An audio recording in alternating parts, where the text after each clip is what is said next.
Here we are in the exterior Venetian blind settings, and again the settings are pretty much straightforward.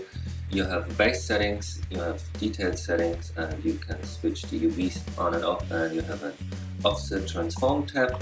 So we start with the width and height adjustment, so you can have it bigger and smaller depending on what your main window size is to adjust it. The base settings, you can change the size of the box.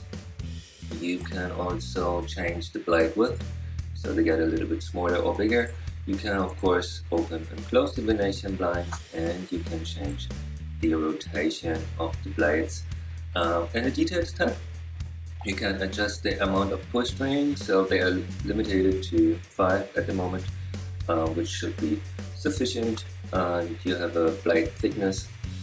You can change the curve of the blade, so you have it a little bit more bent.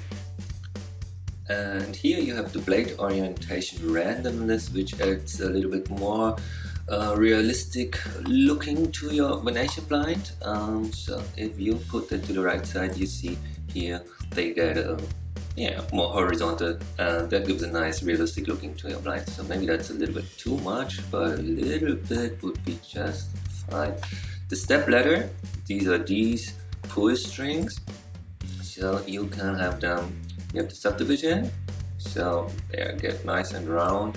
You can change the radius, make them a little bit bigger, so you can play around with these settings to make it even more realistic. And you have of course the switch for the UVs and the offset tab. That would be it for the Venetian blinds.